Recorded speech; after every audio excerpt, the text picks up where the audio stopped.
Ah, toi, viens. Voilà. Si cette exploitation ressemble à toutes les fermes de la région, David Peterschmidt n'est pas un agriculteur comme les autres. Il élève des porcs et des bovins, produit des céréales, mais aussi du biogaz. Un petit veau qui n'a pas 24 heures encore. Les bovins sont paillés avec de la paille qui est issue de la ferme. Et donc le fumier des bovins avec les excréments sont utilisés dans la méthanisation. Utiliser le fumier et le lisier de ces élevages pour produire du biogaz, c'est le défi qu'il s'est lancé il y a quelques années avec son frère, tous les deux à la tête d'une exploitation agricole située dans le territoire de Belfort. En 2015, on a franchi le pas pour faire du biogaz, donc méthaniser ces produits-là dans 2 grosses cocottes minutes que vous voyez derrière moi, et ainsi produire un gaz vert local.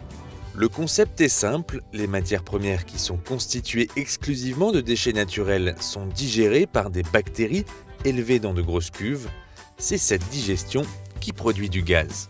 C'est des bactéries donc, qui sont dans un milieu bien adéquat, donc avec autour de 40 degrés, dans un milieu anaérobie, donc il n'y a pas d'air. Et donc là, les bactéries se développent, digèrent la matière, donc cassent des chaînes carbonées. Voilà. Elles produisent un biogaz agricole qui est récupéré dans les champignons qu'on voit derrière moi, donc qui est à peu près à 55% de méthane et 45% de CO2. Le biogaz est ensuite filtré pour le débarrasser du CO2, puis le biométhane restant est injecté sur le réseau GRDF. Alors en ce moment, on produit 290 m3 de biogaz à 57,4 de CH4. Ça représente l'équivalent de, je crois, 50 bus qui tourneraient au GNV, voilà, à l'année, et quelque chose comme 3500 ou 4000 foyers, à 500 près. Pour David, du métier d'agriculteur à méthaniseur, il n'y a qu'un pas. Un agriculteur qui nourrit correctement son troupeau de vaches laitières, il saura nourrir correctement un troupeau de bactéries. C'est le même principe.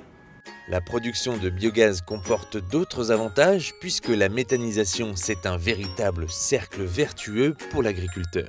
Avec les déchets des animaux, on produit de l'énergie et avec cette énergie, avec le déchet d'énergie, c'est-à-dire le digestat, on refait pousser de l'herbe qui va permettre de nourrir les animaux. Je pense que d'ici quelques années, même d'ici 2-3 ans, on pourra être autonome à 100% en engrais et ne plus utiliser d'engrais chimiques, étant donné que dans tous les cas, on risque fortement de passer en agriculture biologique. Total Direct Énergie est partenaire de plusieurs exploitations comme celle de David en France. De quoi soutenir la transition énergétique en offrant à ses clients une énergie plus verte.